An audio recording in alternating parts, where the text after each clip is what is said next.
Japan, 1995. In the secret labs of an apocalyptic cult, scientists in white coats handle vials filled with a colorless liquid. It's not sarin gas this time, it's something far worse. A single drop of this compound could kill 1,000 people. The members of Aum Shinrikyo don't know it yet, but they are playing with the deadliest poison ever known to humanity. The vial swirls gently. No smell, no taste, no color. Pure, perfect death. But something goes wrong, the plan fails. The botulinum toxin remains contained, waiting.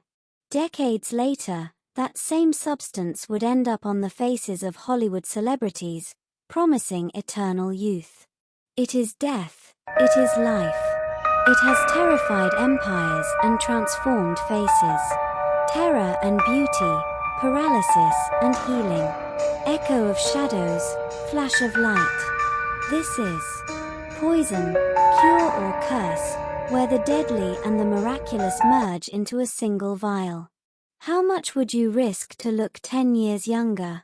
4 millions of people, the answer was clear. Every last injection of the world's deadliest toxin. Germany, 1820. The celebration ended in tragedy. 13 people collapsed after sharing a feast. But this wasn't ordinary food poisoning. This was something entirely new. First, a strange heaviness in the eyelids. The eyes refused to open. Then, the voice faded to a whisper. In the end, the air simply refused to enter. As if the body surrendered, muscle by muscle. This man, Justinus Kerner, had just documented the first scientific encounter with botulinum toxin. But he had no idea he was describing the most potent poison found in nature. What Kerner witnessed wasn't just food poisoning. It was the power of a microscopic bacterium capable of paralyzing any living being, Clostridium botulinum. A single gram of pure toxin could wipe out more than 1 million people. Botulinum toxin is nature's masterpiece of destruction. It doesn't strike randomly, it has a precise target: to block communication between nerves and muscles. It's surgical paralysis and death by precision. Your mind screams, but your body remains silent. You want to move, to flee, to cry for help, but nothing responds. You're trapped within yourself, as if your flesh had turned to stone. Every conscious second becomes torture. Your body is no longer your ally, it's your prison. And thus begins the perfect crime. No blood, no fingerprints, just the absolute silence of poison at work. For decades, botulinum toxin remained a scientific curiosity. Until World War II arrived, and with it, the realization that some poisons could become weapons of mass destruction. The Nazis experimented with it. So did the Japanese in Unit 731. But it was in the 1990s that this toxin nearly changed world history. The members of Aum Shinrikyo didn't just attack the Tokyo subway with sarin gas. They had developed a secret program to spray botulinum toxin over Tokyo. Had they succeeded, the city would have been paralyzed, literally. An amount as small as 2 billionths of a gram per kilogram of body weight can be lethal. To put it in perspective, a lethal dose for an adult would be invisible to the human eye. If properly dispersed, a single ounce could kill over 1 million people. Aum Shinrikyo's plan failed due to technical reasons, but it revealed something terrifying. In the wrong hands, this toxin could become the ultimate biological weapon. But here's where the story takes a fascinating turn. In the 1970s, an ophthalmologist named Alan Scott had an idea that sounded insane. What if we used the deadliest poison in the world as medicine? His goal was to treat strabismus, the condition where the eyes lose alignment. Surgery was the only option until Scott thought, if this toxin paralyzes muscles, Why not use it to relax overactive eye muscles? Scott wasn't crazy, he was brilliant. He understood that the difference between poison and medicine isn't the substance, it's the dose. In microscopic amounts, botulinum toxin doesn't kill, it heals. And it worked.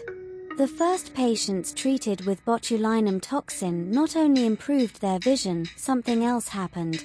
Doctors noticed the wrinkles around their eyes had vanished. That moment changed everything. Suddenly, they had a tool that could freeze wrinkles. The beauty industry would never be the same. In 2002, the FDA approved Botox for cosmetic use.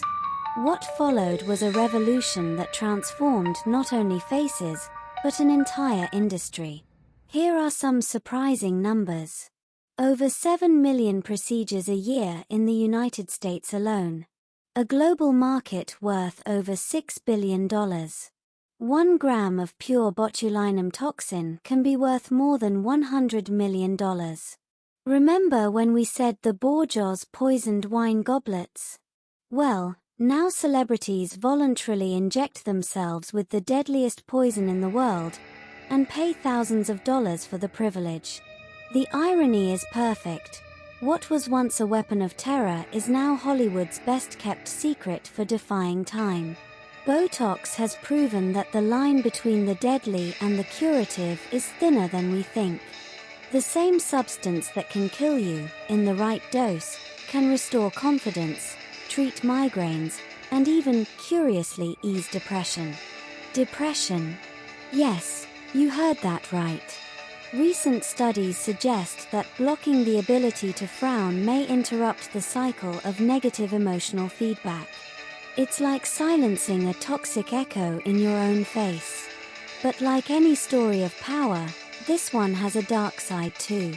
Poorly applied Botox can turn a face into an immobile mask. We've seen celebrities with frozen expressions, asymmetrical smiles, drooping eyelids. When you overuse Botox, muscles atrophy. The skin becomes thinner. In extreme cases, patients may struggle to speak or swallow. It's a reminder that we're dealing with a neurotoxin, not a face cream. Botox addiction is real. People who started with small touch-ups end up needing increasingly larger doses to maintain the look. It's a toxic dependency, literally. And so we reach the end of this extraordinary story.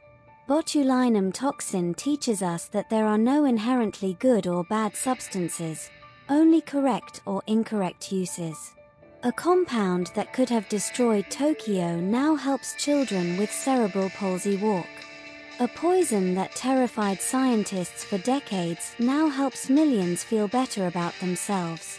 But the question remains, are we playing with fire? Every time someone gets a Botox injection, they're allowing the deadliest poison in the world into their body.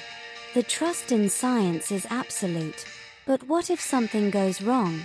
Current safety protocols for handling botulinum toxin are stricter than for many chemical weapons. Every vial is tracked, every dose documented.